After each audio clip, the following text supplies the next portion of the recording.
जय हिंद, वंदे मातरम। सभी साथियों को मैं विवेक आप सभी का स्वागत करता हूं। तो साथियों, जैसा कि इस समय हम लोग यूपी पुलिस री एग्जाम 2024 के लिए जो आपका री एग्जाम डेट स्टार्ट हो रहा है साथियों 23 अगस्त से। तो साथियों उसके लिए हम लोग हिंदी का इस समय जो प्रैक्टिस सेट लगा रहे हैं, तो आज की सेशन में साथियों हम लोग टॉप 50 प्रश्न को हल करने वाले हैं। और साथियों आपको सही करने का लक्ष्य कितना दिया जा रहा है? 25 प्रश्न आपको सही करने का लक्ष्य दिया जा रहा है। याद रखिएगा साथियों, अगर इस बार आपको हिंदी में 37 में से 37 लाना है तो आप जितना हो सके उतना प्रैक्टिस सेट लगाइए, तभी साथियों आपको 37 यानी 74 नंबर मिलेगा। 37 नहीं तो साथियों आप लोग 35 तो करके ही आएंगे, क्योंकि आप जब 17 और 18 फरवरी का पेपर में जो सवाल पूछे गया था 2024 में, जो आपने यूपी पुलिस परीक्षा दिया था, ये तो आपका री एग्जाम होगा, फिर से एग्जाम हो रहा है, तो साथियों वही प्रश्न आएगा। कोई भी आपका सिलेबस में बदलाव नहीं हुआ है। याद रखेंगे साथियों, अगर एक सीट लेना है 60,244 वैकेंसी में, तो साथियों आपको कुछ तो अलग नए तरीके का प्रश्न करना पड़ेगा ना। तो आज की सेशन में टोटल हम लोग 50 प्रश्न के बिल्कुल नए पैटर्न पे हैं। याद रखेंगे सभी साथी। ओके, तो चलिए आज का सेशन स्टार्ट करते हैं। आपको उम्मीद करूंगा ये सेशन काफ़ी अच्छे समझ में आएंगे और हेल्पफुल लगेगा, और अपना स्कोर हमें जरूर बताते चलेंगे साथ में। ओके, तो चलिए आज का सेशन स्टार्ट करते हैं। तो देखिए आज का प्रश्न पहला क्या दिया है। तो देखिए आज का प्रश्न पहला क्या दिया है, मृतिका शब्द का तद्भव रूप कौन सा है। तो साथियों आपको चैनल पे नया है तो सब्सक्राइब यार जरूर करना है, क्योंकि साथियों जब भी हम वीडियो आपको प्रोवाइड करेंगे तुरंत आपको नोटिफिकेशन मिलेगा। उसके लिए आपको नोटिफिकेशन बेल को भी ऑन करना है। तो मृतिका शब्द का तद्भव रूप कौन सा? भाई साहब एक प्रश्न आपको यहाँ से जरूर देखने को मिलेगा, तद्भव तत्सम से। तो बताइए मृतिका शब्द का तद्भव रूप कौन सा हो जाएगा? याद रखिए तो मिट्टी होता है, तो हमारा पहले का डी राइट ऑप्शन हो जाएगा। मिट्टी बिल्कुल करेक्ट ऑप्शन हो जाएगा। नेक्स्ट अगला बताइए क्वेश्चन नंबर 2। देखिए क्या दिया सवाल, निम्न में से तद्भव शब्द के उचित विकल्प का चयन करें। तो साथियों तद्भव शब्द के उचित विकल्प का चयन करना है आपको। बताइए इनमें से कौन सा है। तो इसमें तो एक तो सही लग रहा है, तो श्रृंग है। याद रखिएगा ए ऑप्शन यहाँ से क्या हो रहा है, बिल्कुल राइट ऑप्शन हो रहा है। 2 का साथियों ए बिल्कुल राइट ऑप्शन। तो साथियों इस तरह से आपके पेपर में सॉल्व बनेंगे, लास्ट में आप तो अंतिम तक बने रहिए, मजा आ जाएगा आपको। तो देखिए क्वेश्चन नंबर 3 दिया है, किस क्रम में निश्चयवाचक सर्वनाम का सही उदाहरण है। तो साथियों निश्चयवाचक सर्वनाम का सही उदाहरण आपको बताना है। यह एक गाय है, मुझे कुछ खाना है। आपने क्या खाया है, जैसे बोगे वैसे काटोगे। तो साथियों यह एक गाय क्या है, निश्चयवाचक सर्वनाम का एक उदाहरण है। तो ए राइट ऑप्शन हो रहा है यहाँ से। नेक्स्ट अगर आप देख सकते क्वेश्चन नंबर 4। याद रखेंगे तो जब आप प्रश्न पढ़ रहे होंगे तो ऑप्शन के पूरी अच्छी से एकदम शिद्दत से पढ़ेंगे, तभी मजा आएगा, तभी आपका सही होगा। याद रखिए क्वेश्चन नंबर 4, आच्छादन का संधि विच्छेद बताइए। तो साथियों आच्छादन का संधि विच्छेद बताइए, क्या हो जाएगा राइट ऑप्शन। तो आच्छादन के क्या होता है, याद रखिए तो आ होता है प्लस में आपका छादन होता है। तो ऐसा ऑप्शन दिख रहा है, बिल्कुल सर जी ए ऑप्शन दिख रहा है।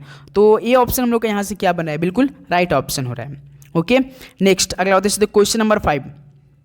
देखिए निम्नलिखित में से संज्ञा और उससे बनने वाले विशेषण का सही युग्म कौन है।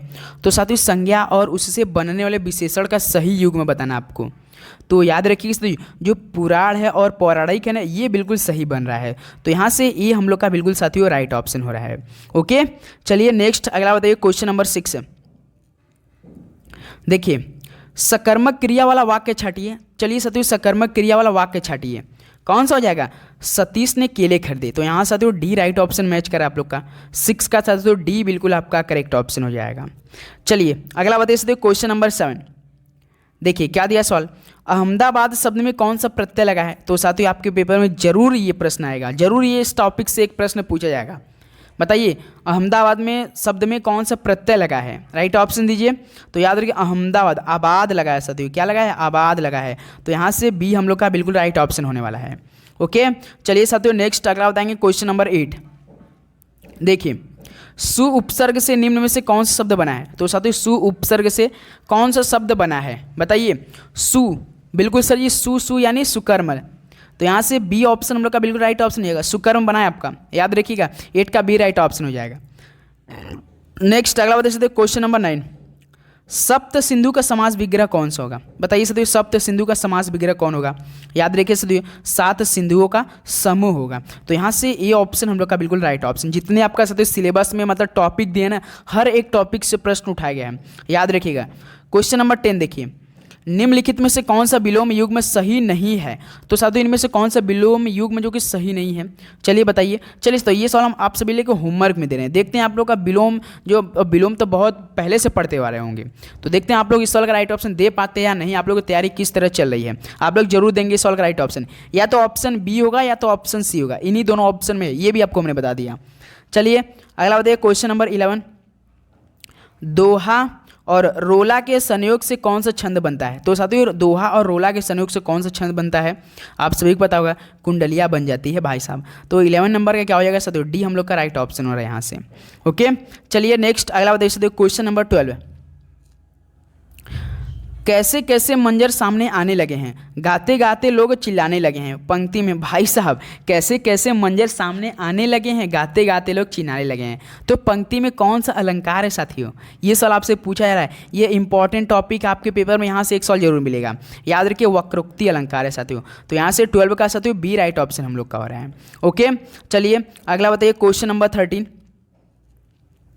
कोशिका का अनेकार्थी शब्द बताइए। कोशिका का अनेकार्थी शब्द है तो क्या है साथियों? याद रखिए तो शिव है। क्या है? शिव है। तो डी ऑप्शन हम लोग का यहाँ से क्या हो रहा है? बिल्कुल राइट ऑप्शन हो जाएगा। नेक्स्ट अगला बताइए, क्वेश्चन नंबर 14। देखिए क्या दिया सवाल, ये शरारत इसने ही की होगी, इस वाक्य में कौन सा काल है? तो साथियों ये शरारत इसने ही की होगी, इसमें आपको वाक्य में कौन सा काल ये बताना है। बताइए कौन सा है? तो भाई साहब ये शरारत इसने ही की होगी यानी संदिग्ध कुछ हो रहा है, संदिग्ध हो रहा है बिल्कुल। तो संदिग्ध भूतकाल है। तो यहाँ से साथियों सी हम लोग का बिल्कुल राइट ऑप्शन हो रहा है। ओके, चलिए नेक्स्ट अगला बताइए, क्वेश्चन नंबर 15। आंखों का तारा मुहावरे का क्या अर्थ है? तो साथियों आंखों का तारा मुहावरे का अर्थ क्या है? बताइए। आंखों का तारा यानी अति प्रिय। भाई साहब आप लोग अति प्रिय किसके हैं? बता दीजिए, आंखों का तारा आप किसके हैं? तो बी राइट ऑप्शन हो जाएगा। चलिए साथियों नेक्स्ट अगला बताइए। पूरे आप साथियों जब क्लास ले रहेंगे ना तो आप बिल्कुल एकदम रिलैक्स माइंड होकर क्लास लेंगे। किसी भी एग्जाम से पढ़िए, किसी भी सर से पढ़िए, आप एकदम रिलैक्स माइंड होकर क्लास लेंगे तभी मजा आ गया, तभी आपको हर एक प्रश्न याद होगा अच्छे से एकदम। देखिए निम्नलिखित में से किस वाक्य में परिमाणवाचक क्रिया विशेषण है? बताइए साथियों किस वाक्य में परिमाणवाचक क्रिया विशेषण है? तो याद रखिएगा साथियों सभी को यथेष्ट दक्षिण दी गई। तो यहाँ से साथियों डी राइट ऑप्शन हम लोग का हो जाएगा। ओके, सभी को यथेष्ट दक्षिण दी गई। नेक्स्ट अगला बताइए साथियों, क्वेश्चन नंबर 17। रानी केतकी कहानी के लेखक थे। तो साथियों रानी केतकी की कहानी के लेखक कौन थे? याद रखिएगा साथियों इंसा अल्लाह खान थे। तो यहाँ से मेरे भाई बी राइट ऑप्शन हो रहा है आप लोग का। 17 का साथियों बी बिल्कुल राइट ऑप्शन हो जाएगा। नेक्स्ट अगला बताइए, क्वेश्चन नंबर 18। देखिए क्या दिया सवाल, महादेवी की कृति यामा है, रेखा चित्र संग्रह, काव्य संग्रह, निबंध या आपका संस्मरण संग्रह? बताइए। महादेवी की जो कृति यामा है वो एक प्रकार का साथियों क्या है? काव्य संग्रह है। तो यहाँ से हम लोग का बी राइट ऑप्शन हो रहा है साथियों। 18 का बी बिल्कुल करेक्ट ऑप्शन हो जाएगा। नेक्स्ट अगला देख सकते क्वेश्चन नंबर 19। मध्यकालीन भारतीय आर्य भाषा काल कब से कब तक थी साथियों? मध्यकालीन जो भारतीय आर्य भाषा थी ये काल याद रखिए 500 ईसा पूर्व से लेकर 1000 ईसा पूर्व तक थी।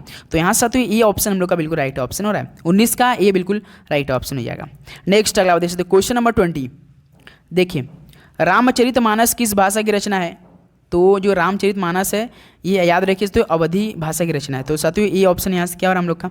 राइट ऑप्शन हो रहा है। अपना स्कोर जरूर बताइएगा साथियों कि आज आप इन लोग का कितना स्कोर बन रहा है, ये बात याद रखिएगा। क्वेश्चन नंबर 21 दीजिए। इनमें से कौन सी बोली पश्चिमी हिंदी के अंतर्गत नहीं आती है? तो साथियों इनमें से कौन सी ऐसी बोली जो कि पश्चिमी हिंदी के अंतर्गत नहीं आती है? बताइए। याद रखिए इसलिए बघेली नहीं आती है। तो यहाँ साथियों हम लोग का सी बिल्कुल राइट ऑप्शन हो रहा है। 21 का सी बिल्कुल राइट ऑप्शन हो जाएगा। नेक्स्ट अगला बताइए क्वेश्चन नंबर 22। देखिए प्रेमचंद और उनका युग के लेखक हैं तो कौन है बताइए? तो याद रखिए रामविलास शर्मा है। तो यहाँ साथियों सी हम लोग का राइट ऑप्शन हो रहा है। राम प्रेमचंद उनका युग के लेखक रामविलास शर्मा है। नेक्स्ट अगला बताइए क्वेश्चन नंबर 23।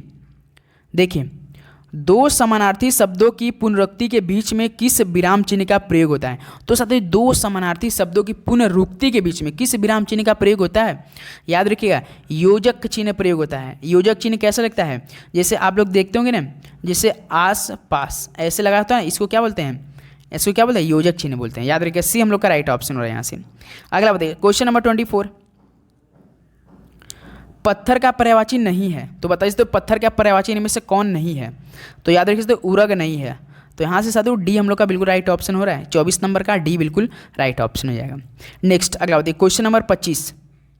देखिए परिमाणवाचक क्रिया विशेषण अव्यय क्या है? तो साथियों परिमाणवाचक जो क्रिया विशेषण अव्यय क्या है बताइए?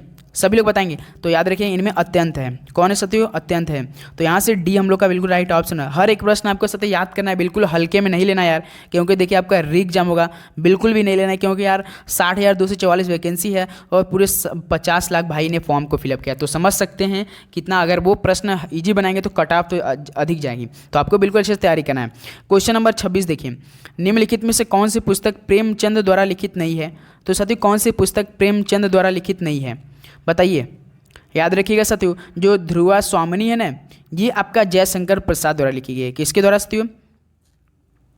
जयशंकर प्रसाद की है ये, याद रखिएगा। तो यहाँ से हम लोग का डी राइट ऑप्शन है, ध्रुव स्वामिनी। नेक्स्ट अगला देखिए, क्वेश्चन नंबर 27, निम्नलिखित में से कौन अष्टछाप का कवि है? तो साथियों अष्टछाप का कवि कौन है इनमें से बताइए, राइट ऑप्शन दीजिए। तो गुरुजी ये तो सूरदास है, तो यहाँ से बी राइट ऑप्शन हो रहा हम लोग का। ओके 27 का साथियों बी बिल्कुल राइट ऑप्शन हो जाएगा। नेक्स्ट अगला देखिए, क्वेश्चन नंबर 28 देखिए, निम्नलिखित में से किसको साहित्य अकादमी पुरस्कार मिला है? तो साथियों इनमें से किसको साहित्य अकादमी पुरस्कार मिला है? तो नामवर सिंह को मिला है। नामवर सिंह भाई, नाम सुनते ही नामवर हो जाएंगे, तो ये ऑप्शन यहाँ से राइट ऑप्शन हो रहा है, याद रखेंगे सभी लोग। अगला बताइए दोस्त, क्वेश्चन नंबर 29, ज्ञानपीठ पुरस्कार किस भाषा से संबंधित है? तो साथियों ज्ञानपीठ पुरस्कार की स्थापना कोई बता सकता है या किस क्षेत्र में मिलता है? कोई बता सकता है क्या? ज्ञानपीठ पुरस्कार किस भाषा से संबंधित है? राइट ऑप्शन दीजिए। याद रखिएगा चौपाई से। किस साथियों? किस भाषा से? चौपाई से है। तो यहाँ से डी राइट ऑप्शन हम लोग का मैच करा है। ओके 29 का साथियों डी बिल्कुल राइट ऑप्शन हो जाएगा। नेक्स्ट अगला बताइए, क्वेश्चन नंबर साथियों 30, किस समास में दोनों पद मिलकर एक नया अर्थ प्रकट करते हैं? तो साथियों किस समास में दोनों पद मिलकर एक नया अर्थ प्रकट करते हैं बताइए। तो याद रखिए तो बहुब्रीहि में ऐसा होता है। तो यहाँ से ये ऑप्शन हम लोग का साथियों बिल्कुल राइट ऑप्शन हो जाएगा। चलिए अगला बताइए, क्वेश्चन नंबर 31, क्या दिया सवाल साथियों? क्वेश्चन नंबर 31, गौशाला में कौन सा समास है? तो साथियों गौशाला में कौन सा समास है?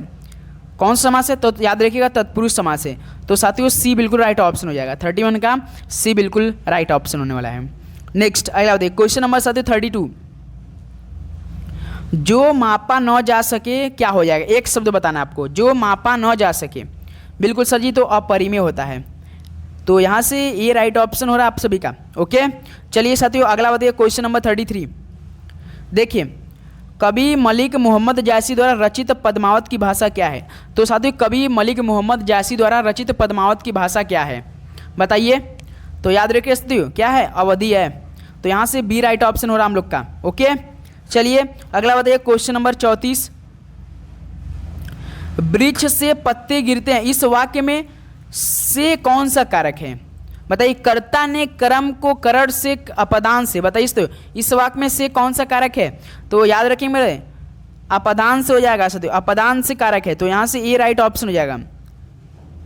नेक्स्ट अगला बताइए क्वेश्चन नंबर 35, क्या दिया सवाल? हिंदी भाषा किस लिपि में लिखी जाती है? तो साथियों ये हिंदी भाषा है, ये किस लिपि में लिखी जाती है बताइए सभी लोग। बिल्कुल सर जी, तो देवनागरी, काफ़ी इजी सवाल आपने पूछ दिया। तो 35 नंबर का साथियों सी बिल्कुल राइट ऑप्शन हो जाएगा।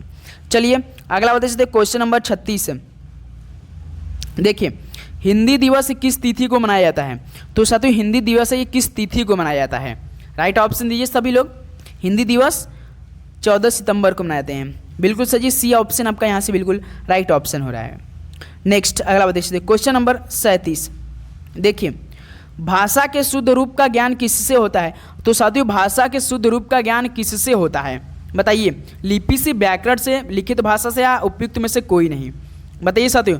भाषा के शुद्ध रूप का ज्ञान किससे होता है? भाई साहब ये तो व्याकरण से होगा ना, तो बी राइट ऑप्शन हो रहा है। तो साथियों इस तरह से आपका टोटल 37 प्रश्न कंप्लीट हो चुके हैं। तो साथियों जो 13 प्रश्न होंगे हम आपको बस जस्ट वेट करेंगे, आपको प्रोवाइड करें हम लोग। तो बताइए तो आप सभी के इन 37 प्रश्नों में से आप सभी कितना स्कोर बनाए हिंदी सेशन से? आप लोग कितना बना पाए? क्या आप लोग का 25 प्लस सही हो पाया या नहीं बताइए। आप लोग सभी लोग कमेंट करेंगे, फटाफट देंगे सभी लोग अपना स्कोर। और आप सभी से रिक्वेस्ट की आप लोग सेशन पे नए हैं तो सब्सक्राइब कर लेना यार, क्योंकि देखिए आपका डेली आपको हिंदी प्लस आपका जीके प्लस यूपी जीके आपका बिल्कुल अच्छे से प्रोवाइड किया जाएगा। तो आपको अगर तैयारी करना है तो पूरा 76 नंबर जो आपका जीके में आएगा, 74 नंबर का आपका हिंदी का, यानी 150 नंबर आपको लेना है साथियों, बिल्कुल जीके प्लस हिंदी में। तो आपको तैयारी करना है तो अच्छे से, बिल्कुल टाइम वेस्ट नहीं करना है यार, अच्छे से आपको पढ़ाई करना है। ओके तो चलिए दोस्तों एक और नया सेशन मिलते हैं। सभी को जय हिंद, वंदे मातरम, अग्रिम बधाई। माता रानी की कृपा है कि आपका पेपर बेहतरीन जाए, भगवान भोलेनाथ की आशीर्वाद आप पे बना रहे। सभी को जय हिंद, वंदे मातरम, पढ़ाई करते रहिए, ऑल द वेरी बेस्ट, धन्यवाद।